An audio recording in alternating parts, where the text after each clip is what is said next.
Doping cases involving Jannik Sinner, Iga Swiatek very complicated, says Kei Nishikori. Japanese former Grand Slam finalist set to begin Bank of China Hong Kong Open campaign against Denis Shapovalov on Tuesday. Kei Nishikori said the doping cases involving high-profile pair Jannik Sinner and Iga Swiatek were very complicated and only the two players know what's happened.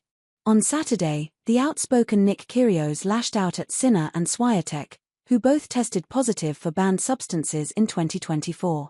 World number 1 Sinner, this year's Australian Open and US Open champion, twice tested positive for the anabolic steroid clostebol in March. The Italian was cleared of wrongdoing by the International Tennis Integrity Agency.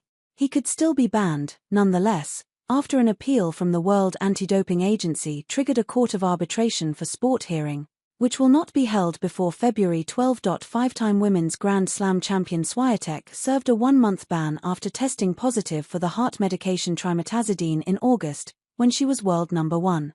Preparing to return from an 18-month injury layoff at the Brisbane International, Kyrgios had said, "Two world number 1s both getting done for doping is disgusting for our sport. It's a horrible look. The tennis integrity right now, and everyone knows it but no one wants to speak about it, is awful." The 2014 US Open finalist Nishikori, who is set to begin his Bank of China Hong Kong Open campaign against world number 56 Denis Shapovalov on Tuesday, was less forceful, but intimated it was every player's responsibility to ensure they do not fall foul of doping rules. "It's very complicated, I don't know what's really happened," Nishikori told the Post. "You can see the test results, only Sinner and Swiatek know what's happened. It's tough to say what's happened from outside. I am sure nobody tries to dope on purpose. You just need to listen to what authorities say and follow what you have to do. It's good to have everyone's opinion on the topic. I like to hear what Kyrgios thinks, he has a lot of strong opinions." Nishikori is beginning his preparations for next month's Australian Open, where he is a 4-time quarter-finalist. Ranked as high as world number 4 in 2015, the Japanese is now at number 106, after sinking to number 576 in August following injury-wrecked 2022 and 2023 seasons. "It's important to do well this week to prepare for Australia," said Nishikori, who finished his 2024 campaign by winning November's Helsinki Challenger title. "I still have the same passion I had 10 years ago.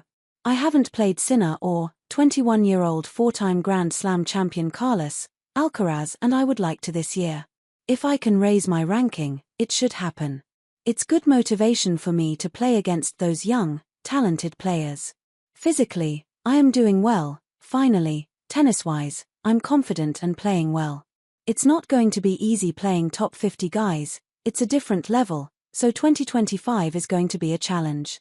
At last week's MGM Macau Tennis Masters, Nishikori played against Jerry Shong Jun Cheng, the teenage Chinese star, who will meet home favorite Coleman Wong Chaklam in the first round at Victoria Park Tennis Center on Tuesday. Nishikori previously trained with 19-year-old Shong at Florida's IMG Academy and saw enough to tip the world number 50 for a surge up the rankings. "I've known him since he was small, and he's really raised his level over the past few years," Nishikori said. "I'm pretty sure he has everything: a good serve, very good forehand and backhand. He can play with anybody, and be top 10 if he works hard. I'm really looking forward to seeing how he does next year." Nishikori turned 35 on Sunday but had no plans to celebrate his birthday. "I have been home for it the past 2 years, which was good, but this is back to normal," he said. "I won't do anything fancy. Between 7 p.m. and 9 p.m., I'll go to sleep." Meanwhile, in Sunday's opening round of Hong Kong Open qualifiers, former world number 27 Laszlo Djere was beaten 7-5, 6-4 by Marc-Andrea Huesler. Christian Guerin, a 2022 Wimbledon quarter-finalist, was upset 6-4, 2-6, 6-2 by world number 246 Denis Yevsev. World number 169 Alejandro Moro Conas beat 89th ranked Daniel Altmaier 6-4, 6-3. Roger Ng Kalung fought hard in a 1 hour and 52-minute encounter with Canadian world number 87 Gabriel Diallo, but the Hong Konger was eventually ousted 7-6, 6-2.